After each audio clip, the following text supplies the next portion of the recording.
जब कभी भी एक ही राशि के अंदर 2 या 3 ग्रह इकट्ठे हो जाते हैं तो उसका प्रमाण निकालना या ऐसा कर लीजिए उसकी प्रिडिक्शन निकालना थोड़ा सा मुश्किल हो जाता है।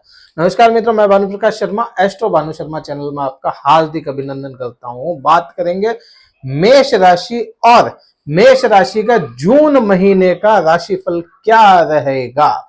जून महीना इंपॉर्टेंट आपके लिए क्यों हो जाता है मेष राशि के लिए, क्योंकि मेष राशि का जो स्वामी है वह अभी नीच अवस्था में बैठा है, अपनी निम्न राशि में चतुर्थ भाव जो उसका कर्क राशि में निम्न का हो जाता है मंगल, वहां पर बैठा है।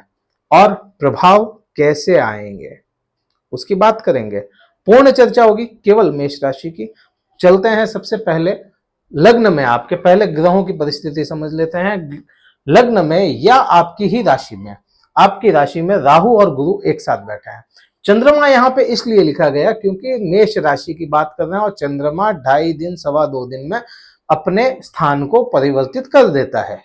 अगर आज यहां पे है तो 2.5 दिन बाद में वह चेंज कर जाएगा, इसलिए इसको चंद्रमा को यहीं पे लिखा क्योंकि आपकी मेष राशि होती है और यह चंद्र राशि पर आधारित है।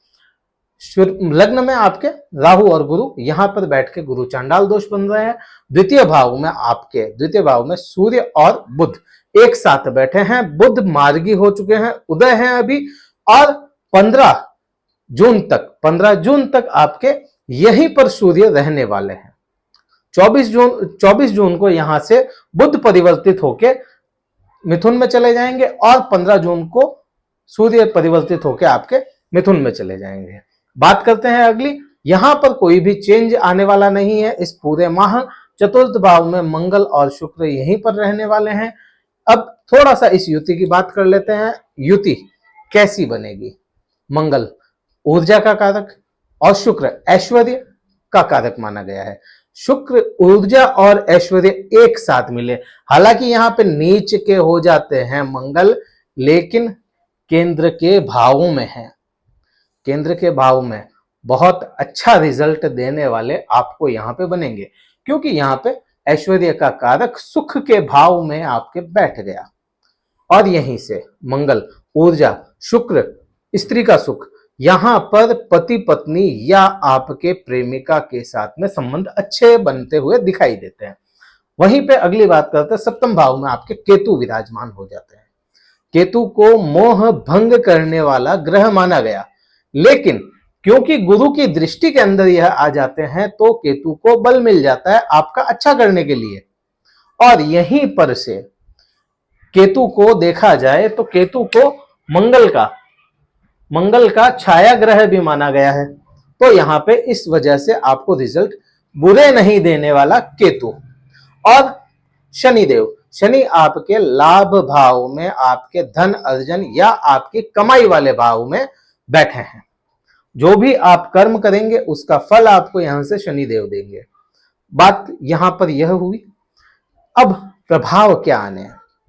सबसे पहली बात, केवल थकान और एंजाइटी, इसके अलावा किसी भी प्रकार का स्वास्थ्य में कोई भी परेशानी आपको इस जून माह में नहीं लगती।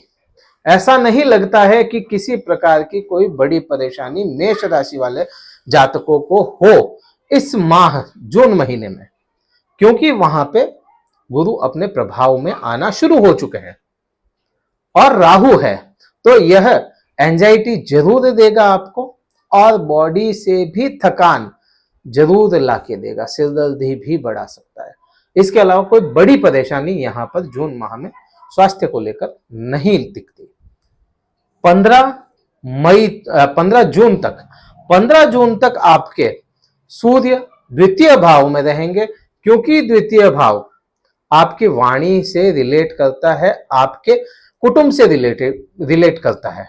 और वहीं पर बुध आदित्य योग बन रहा है, प्लस यहीं पर आपके सूर्य रहेगा।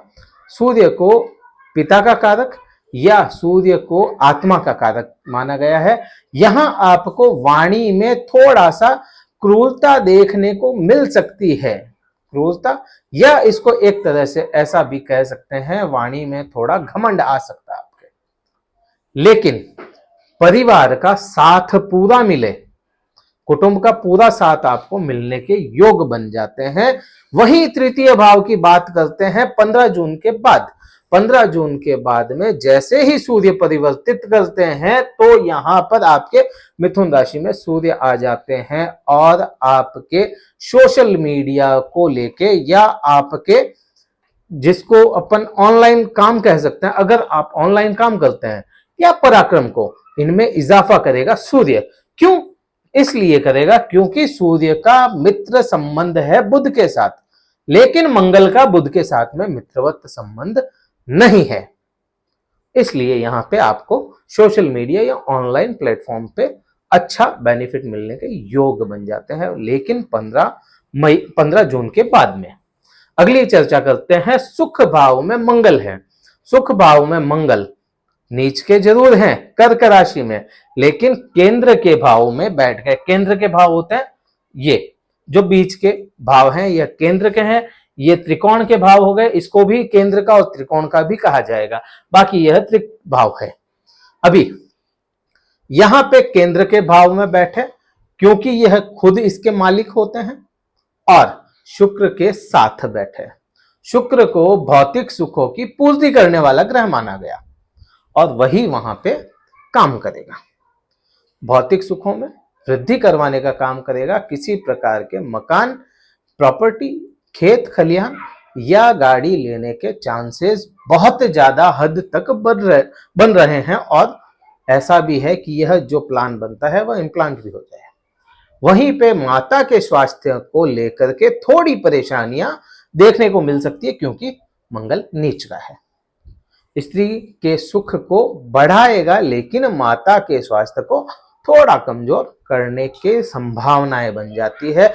बात करते हैं अगली बात में पंचम भाव की बात करेंगे। पंचम भाव को अफेयर्स का माना गया है, पंचम भाव को शिक्षा का भी माना गया और पंचम भाव को ही संतान सुख से रिलेट करके देखा जाता है।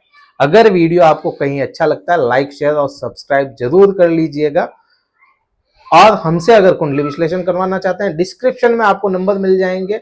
व्हाट्सएप नंबर है, कार्यालय के नंबर नहीं है तो आप व्हाट्सएप ही करें, कॉल ना करें। जो भी शुल्क होगा आपको बता दिया जाएगा अगर आप कुंडली विश्लेषण करवाना चाहते हैं। पंचम भाव की बात कर रहे थे। पंचम भाव के स्वामी हो जाते हैं सूर्य। सूर्य यहां पर अभी द्वितीय भाव में है। द्वितीय भाव को मेष राशि का परम शत्रु ग्रह का भाव नहीं माना गया है और द्वितीय भाव के साथ में मंगल मीन्स लग्नेश खुद साथ में बैठे हैं। इसलिए सूर्य का प्रभाव द्वितीय भाव और द्वितीय भाव का प्रभाव पंचम पे पूर्ण रहेगा और वही बात प्रेमी प्रेमिकाओं के संबंधों में मधुरता रहे। लेकिन जैसे ही सूर्य परिवर्तित करते हैं तो थोड़े से प्रभाव कम हो जाए, बहुत ज्यादा नहीं लेकिन कम हो जाए। संतान सुख भी आपको इस समय में मिलता हुआ दिखता है। संतान अगर कोई बदमाश है या बदमाश ना कह के कहने में नहीं है तो इस जून माह में संतान आपके सम्मुख रहेगी। वही शिक्षा की बात करते हैं तो शिक्षा के योग भी ठीक ठाक से दिखते हुए चल रहे हैं। अगली बात करेंगे आपके छठे भाव की। छठा भाव का स्वामी हो जाता है बुध और बुध भी 24 जून तक आपके द्वितीय भाव में विराजमान होकर के आपको, क्योंकि इसको भी धन का भाव माना गया है, यह हो गया आपका जो 11th हाउस है, आपका हो गया खुद का कमाया धन, यह हो गया आपके पिता का या आपके परिवार का धन और यह हो गया लेन देन का काम। क्योंकि लेन देन का मालिक द्वितीय भाव में सूर्य के साथ में है तो यहां पर आपको कुछ अमाउंट लोन लेना पड़ सकता है। अगर आपके किसी प्रकार की प्लानिंग है तो लोन अगर अप्लाई करना चाहते हैं तो कर सकते हैं, मिलने की संभावनाएं बढ़ जाती है। कुछ पैसा फंसने के भी यहाँ पे योग बन जाते हैं। किसी को भी उधार दें तो सोच समझ के दें, यह आपके लिए बहुत जरूरी हो जाता है। अगली बात करते हैं सप्तम भाव की। सप्तम भाव में आपके वही बात शुक्र के अधीन आता है यह सप्तम भाव और यहां पर केतु बैठे हैं गुरु की दृष्टि में, बल मिल जाता है केतु को। शुक्र बैठे हैं मंगल के साथ, वही चीज पार्टनरशिप या पति पत्नी के संबंधों में आपके सुधार चलेंगे। और कब तक चलेंगे? पूरा माह अच्छे योग बन जाते हैं। अगली बात करते हैं अष्टम भाव की। अष्टम भाव क्योंकि मंगल का खुद का है और मंगल वहां बैठा है जहां उसकी नीच राशि है, तो यहां आपको थोड़ी सी परेशानी नींद को लेकर के हो सकती है। ओवर थिंकिंग या एंजाइटी बढ़ने के योग बन जाते हैं। भाग्य पूरा साथ दे रहा है। भाग्य यहां पे आपके नवम भाव में पूरा साथ दे रहा है क्योंकि गुरु की दृष्टि में आ जाता है। भाग्य साथ देगा, लेकिन यहां पे गुरु चांडाल दोष है, इसकी वजह से राहु आपके भाग्य को बार बार डिसमिस भी करेगा या डिस्टर्ब करेगा। आपको पिता का साथ मिले, लेकिन पिता से आपके संपर्क दूर भी हो सकते हैं। इसी समय में पिता आपको साथ देना चाहे, पिता चाहे कि आपके साथ में ऐसा कुछ ना हो जो गलत हो, लेकिन आपको वहीं पे राहु डिस्टर्ब भी करेगा। डिस्टर्ब करने के योग बन जाते हैं। अगली बात करते हैं कर्म भाव की। कर्म भाव कर्मेश शनिदेव होते हैं और वह आपके लाभ भाव में बैठे हैं लाभेश होकर के। तो यहां पर कर्म भाव में भी पूर्ण रूप से आपको काम मिलता रहे, लेकिन काम बहुत ज्यादा हो जाए। मंगल की डायरेक्ट दृष्टि यहां पर आ रही है। बहुत ज्यादा काम बढ़ सकता है। आपको ऐसा भी हो सकता है 2-3 जनों का काम आपको करना पड़े, ओवर टाइम तक की नौबत आपको आ सकती है, लेकिन वैसा ही फल शनिदेव देंगे। आपको काम बढ़ाएगा, लेकिन पैसा भी उतना ही देगा। अगली बात करते हैं आपके द्वादश भाव की। द्वादश भाव 12वां भाव गुरु के अधीन आता है और यहां पर आपके गुरु अच्छी पोजीशन में है, लेकिन डायरेक्ट राहु भी वहीं पे साथ में है और यह त्रिक भाव में आ जाता है। इसलिए यहां पर आपको गुरुओं से या लंबी यात्राओं से बचना चाहिए, गुरुओं का आदर करना चाहिए। गुरुओं से परेशानी हो सकती है। यहाँ पे आपको लंबी दूरी की यात्राओं से बचना चाहिए या किसी से बहसबाजी करने से बचना चाहिए। क्या करना चाहिए? पूरे महीने में आपको पूरे महीने का निचोड़ हमने आपके सामने रखा, लेकिन उपाय क्या करना चाहिए? कोई परेशानी आती है तो हनुमान मंदिर में जलेबी का भोग लगाएं, विशेष फायदा होगा। चमेली के तेल का दीपक हनुमान मंदिर के सम्मुख करें। मंदिर के सम्मुख करना है, मंदिर के अंदर नहीं, किसी चौराहे पे मंदिर के सामने। इस वीडियो में तो इतना ही था। चैनल को सब्सक्राइब कीजिएगा, वीडियो को लाइक और शेयर कीजिएगा अपने मेष राशि वाले मित्रों के साथ में। इस वीडियो में इतना ही। जय हिंद, वंदे मातरम, भारत माता की जय।